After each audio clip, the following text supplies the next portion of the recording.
Hey guys, I'm really excited about today's topic and guest. I have Dan Bredeson, and he's going to talk to us all about organizational culture, leadership, how to build a great organization via culture. And like I said, for the audience members out there, the executives, entrepreneurs out there, it's going to be a great conversation. So, Dan, welcome. Well, hey, it's good to be here. Thanks for having me, Chris. Yeah. So tell people about your story, your background, how you got started, and we'll get into it. Sure. So, I kind of if they're going to go with the origin story here, I grew up on a small farm in Southwest Wisconsin, and then eventually went on to the University of Wisconsin. That's where I got my undergrad, and then I actually spent some time working abroad. I came back and didn't really know what I wanted to do professionally or career wise. I have my bachelor's degree is in zoology of all things, but didn't really know what I wanted to do with that post graduation. So once I came back from living abroad for a little while, it was suggested to me to get a career in sales. So hey, that would be a good entree into business. If you can learn how to sell a product or service, then that's going to serve you well. No matter where you go, a lot of businesses are looking to give the opportunity for people to advance if they can show the ability to sell. So I did that, and the particular products and services that I was selling were like employee benefits and insurance type products and financial services related, but it was business to business sales. So my primary customer and prospect was any business that had 3 or more employees, regardless of industry. So it wasn't any particular industry. I happen to work a lot in the healthcare field with lots of doctors' offices and hospitals and things like that. But the first step in the sales process was talking to the decision maker. This would be the president, CEO, someone in the C-suite of the organization. And then if I got the go ahead from there, I would move on to HR supervisors. And if I further got the yes, then I would actually sit down and talk to every frontline employee. So I told you all that to tell you this, which is where I initially got this sort of interest and fascination with organizational culture was while I was sitting down in the C-suite talking to the president of the company, the CEO, sometimes they would bring up the culture that they wanted to inspire or build within the organization. If they talked about it, I noticed a correlation where HR supervisors and other folks, they would also talk about the kind of culture that was present. And then down to the employee level. So it was really interesting. I had several clients for 10 or 15 years, and you really get to know an organization if you're talking to each and every level of the organization over the course of a decade. And I noticed a strong correlation between if the leaders in the C-suite were talking about culture and the type of culture that they wanted to create, was that actually happening down on the ground level with the frontline employees? Sometimes there was a disconnect, sometimes there wasn't, sometimes they were right in line. So that kind of piqued my interest around this idea between organizational culture, leadership, and the performance of the organization. Eventually, I went on to lead organizations of my own, and I kind of looked back to the lessons that I learned while I was talking to all the different levels of an organization to sort of grow the type of culture that was ultimately going to lead to a commitment from the organizational members and improve the performance of the organization that I led. So, Yeah, really interesting intro. So kind of we'll dive into it because there's a lot of themes and topics that are really interesting. First thing is I've heard this quote before, and it talks about culture eats strategy for breakfast every day. And if you look at organizations like Uber, basically they were just execute. You look at Facebook, execute. You can debate whether it was a good culture or not, but can anyone explain how culture eats strategy for breakfast? right. It's interesting that I actually talk about that. I ended up writing a book called Seeds of Culture, and it's about improving organizational performance by growing a culture of commitment. And whenever the topic of culture comes up, invariably someone within the room is going to raise their hand and say, well, culture eats strategy for breakfast. Like as if, we haven't heard it 100 times. Like everyone's always bringing that up. And I always thought, okay, Well, there's a couple things. First of all, they always say, well, Peter Drucker says that culture is strategy for breakfast. Come to find out, Peter Drucker actually never said that. And if you were to actually go to Google it and go to the Drucker Institute has a whole page on their website of quotes that are misattributed to Peter Drucker. And I think that a lot of times folks will attribute that quote to Peter Drucker simply because it sounds like something that he would have said.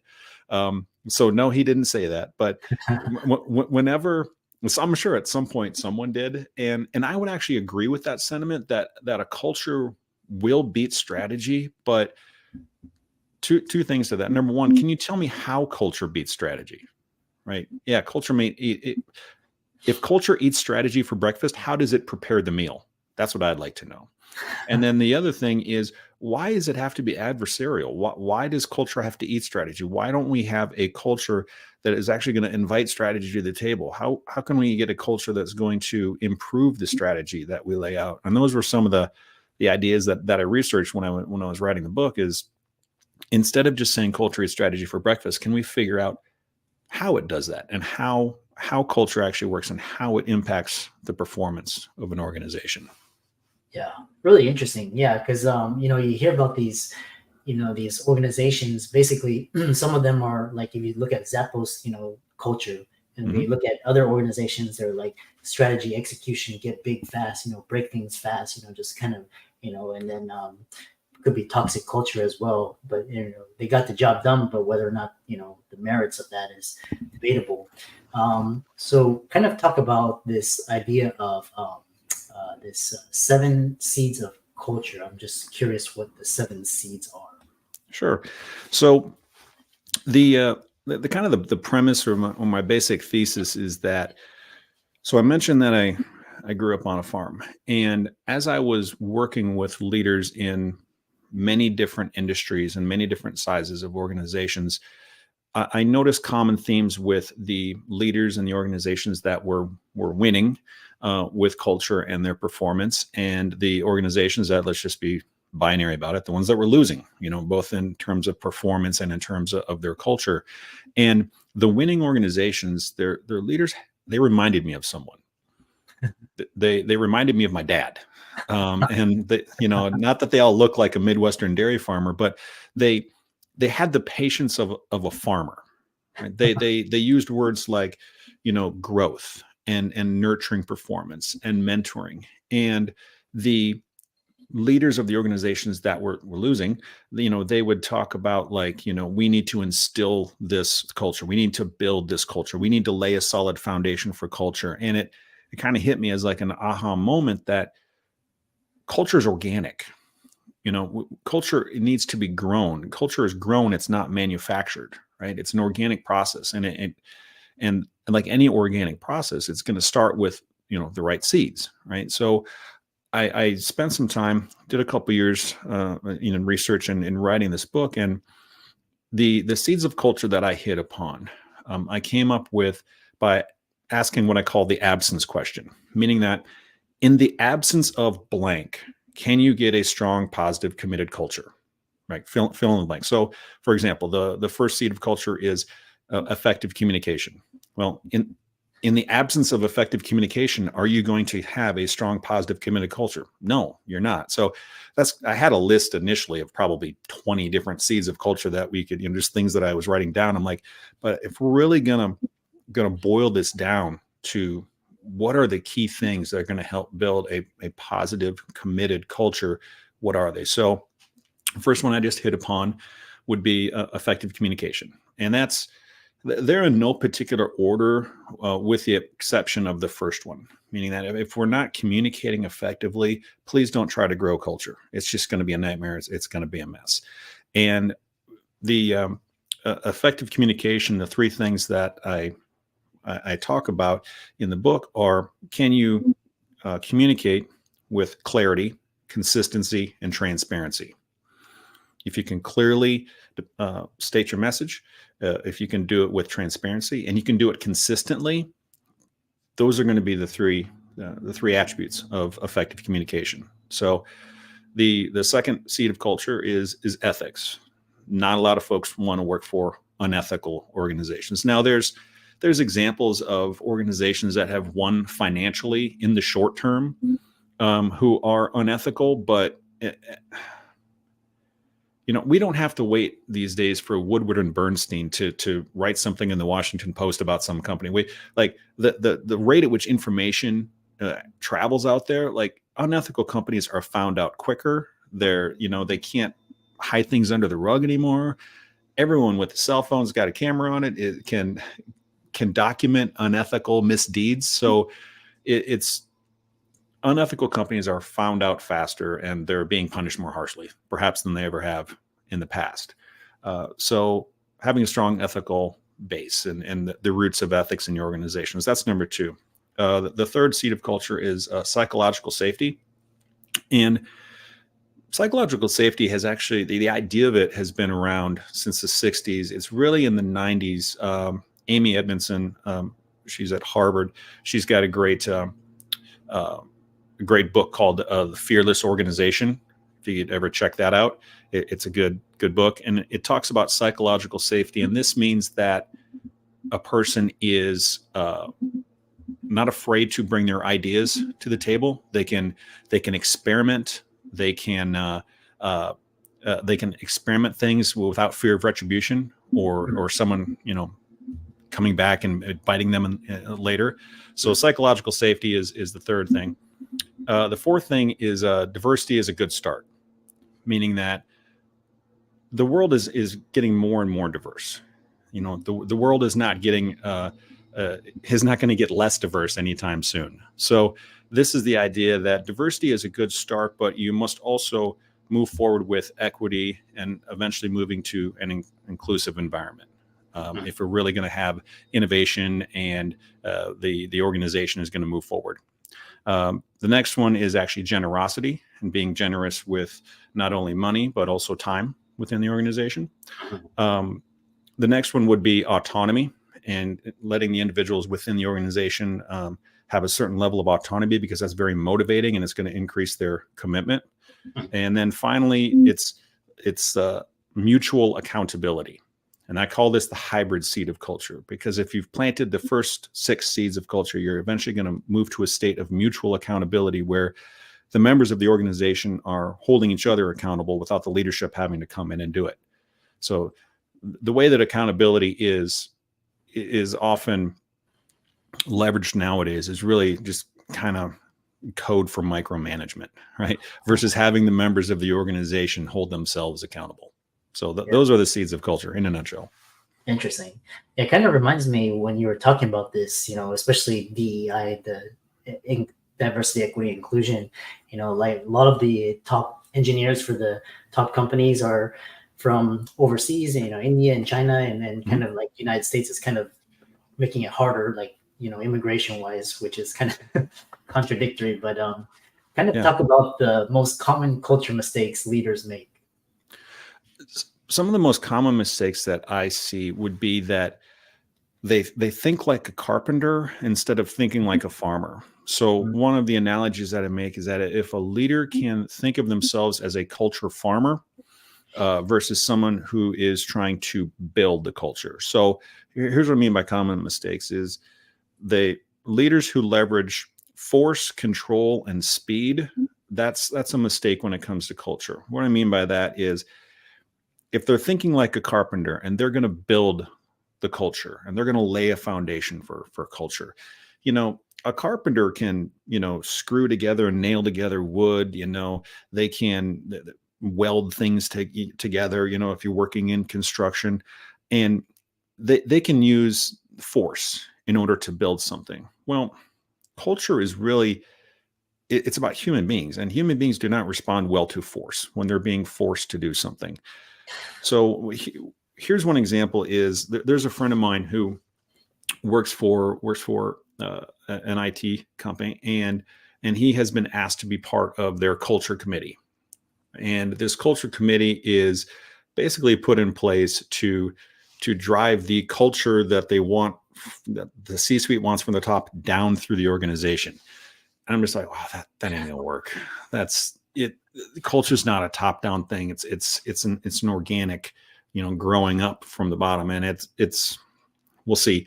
We'll see how that goes. So when I see leaders put together things like culture committees, and it is to, like I said, instill something from the top down, trying to force culture into the organization, that's one mistake. Because they're also trying to leverage the second thing, which is control, meaning that they can control what type of culture is going to be in the organization. That you got to let loose of that control. It's, my dad, when he would plant seeds in the ground, he couldn't go out there and like grab hold of a corn stalk and pull it up out of the ground, make it grow faster. Right. He couldn't, he also couldn't really control the results that he could get. The best he could do is try to cultivate, the corn in his field to the best of his ability. And, at the end of the day, just pray for rain sometimes. And if leaders are leveraging force and control and think they can drive culture down into organization, that's bad. And then finally, speed. Growing a culture of commitment within the organization is going to take about twice as long as you think it's going to take. It's not going to happen quickly. Like, yeah, you can build things quickly. Like the Empire State Building opened up 13 months after construction started. Like that, I've seen a bunch of Amish guys like raise a barn in an afternoon. Like construction can happen quickly, but if something's growing, if it's an organic process like culture, it's going to take time. So be patient with it. Have the patience of a farmer. It'd probably be a good idea, since we've used the word culture like 100 times in this episode already, would be to maybe like define, what is culture. Would that make sense? Yeah, because I wanted to, kind of, what is, difference between, what is culture? What's the difference between or culture and or climate? Yeah. And that's a great question, because the two are often, just thrown together, like culture and climate. The most succinct and best, because culture is really a buzzword, right? I mean, especially during 2021 into 2022, like when folks were talking about the Great Resignation and everybody was talking about the Great Resignation, culture was like a buzzword that everyone was talking about, but few folks took the time to actually go and like define what it is. So the most succinct definition of culture that I've come across that makes the most sense to me is how we do things around here. Now, I know that seems overly simplistic, but let me explain. The culture of the organization really is how we do things around here. When a new employee comes on board and they go through a new hire orientation, right? They're going to be learning the products. They're going to be learning the processes. They're going to be learning the systems of what that organization wants to do, right? But it's not till they actually go out and they spend some time around their coworkers. They see how leaders talk to their direct reports. They see how customer service talks to customers. They see how salespeople sell. Like they see how people walk, talk, dress, act, how they interact with one another. That's really the culture of how we do things around here. Sure, new hire orientation can tell you what we do around here, but the culture is going to be determined by the members of that organization, and it's going to be how we do things around here. So if you're thinking about what is the culture of an organization, well, it's how we do things around here, the manner in which we do it. Do we do it ethically? Do we do it? Are we a high performance organization? So it's how we do things around here. And climate it's a part of it. So in an effort to cultivate culture, I call it the 4CP life cycle of performance, meaning that if culture is an organic process, which I believe it to be, it's going to go through a life cycle. And there are 4 C's in that life cycle that lead to the P, which is performance. The first one being culture.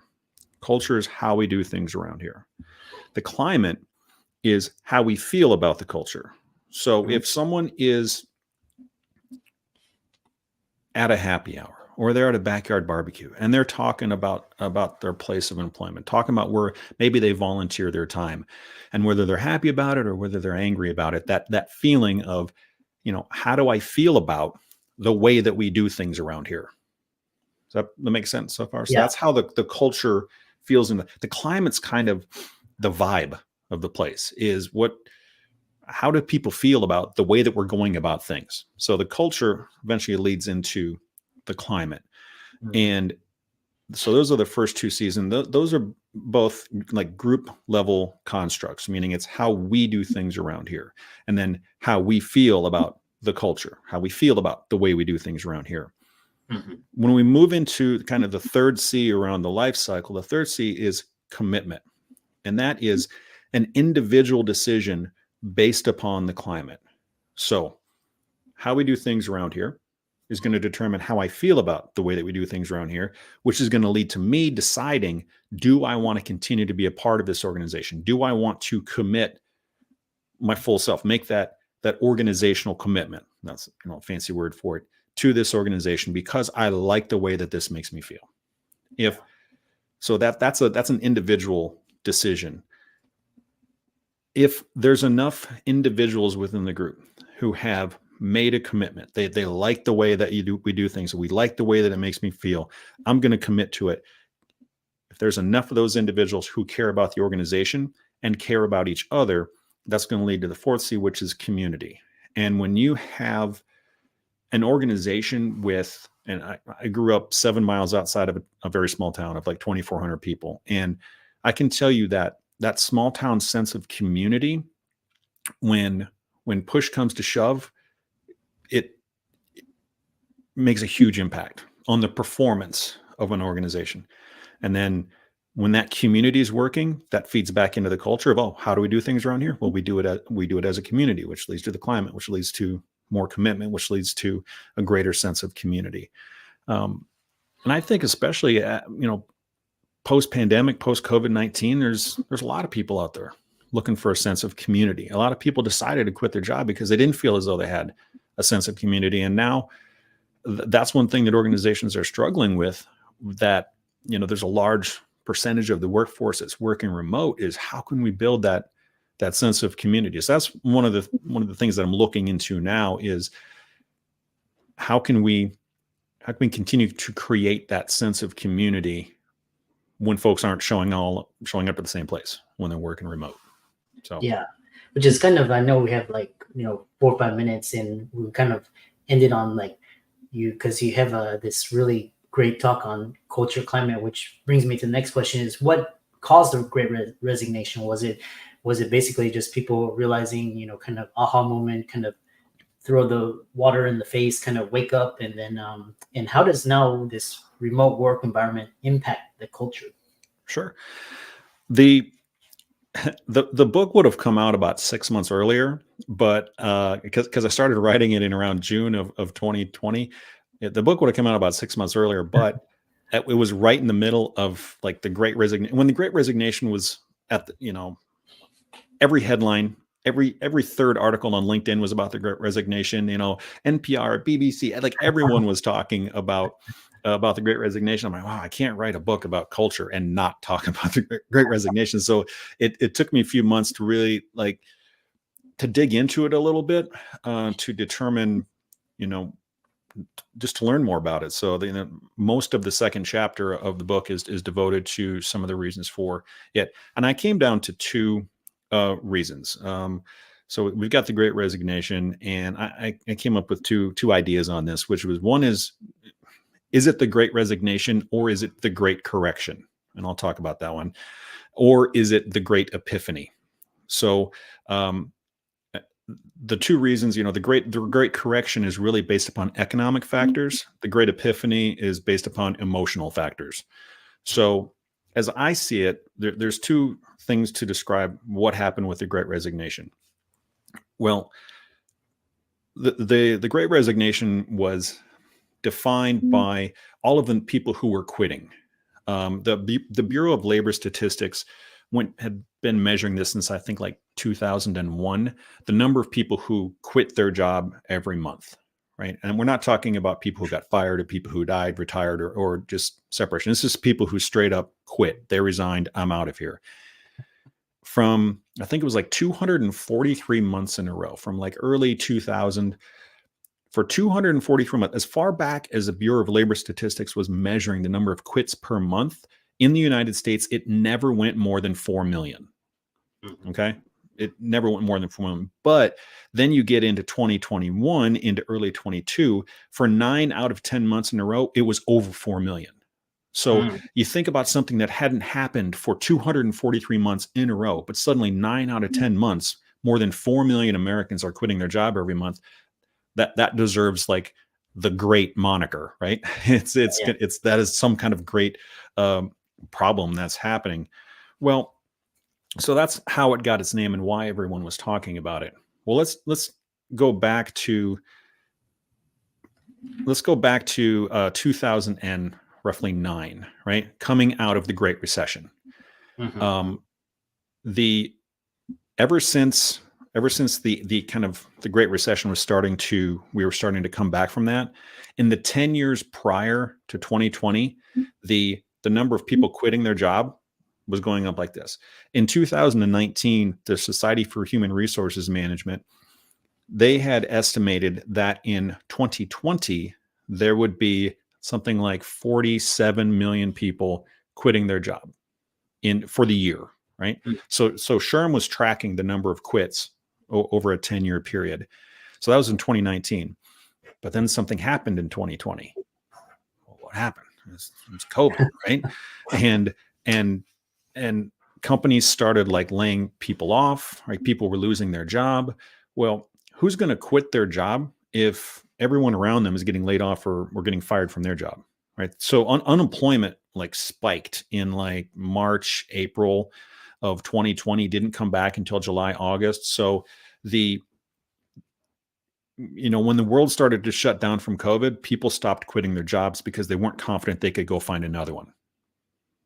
That makes sense. I'm not going to quit my job because Jimmy across the street, he just got fired. Jimmy across the street, he's been told not to show up to work because they don't know what to do about this COVID thing. So the number of resignations just dropped in 2020. Well, eventually when the world started to open back up again, right, companies needed to hire back, and they started opening up and things like that.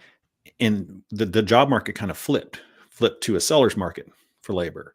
And people realized that, okay, I've been waiting a year to quit this job. So or the other thing is they got used to working from home. It's a seller's market for labor. People got used to working from home. Then their employer started inviting people back, like, hey, we want you to come back to the office. They're like, yeah, no, I don't want to do that. So I'm going to quit. I'm going to go find another job. So really, resignations are a pro-cyclical economic event. If the economy's, a dumpster fire, then people aren't going to quit their job. But when the economy's booming, people are more likely to quit their job because they're confident they can find another one. So was the Great Resignation really this aha moment, or was it just really the labor market correcting itself after the world opened up from COVID-19? So that's part of it. But there is also some emotion built into it, meaning the Great Epiphany. While people were stuck at home trying to do their job, homeschooling their kids because the schools were closed, whatever, they were really left with the bare bones of their work, meaning that if you're reporting into the office, there's a certain amount of social, there's the social network and the fabric when you're reporting to an office that goes along with the work that you're actually doing.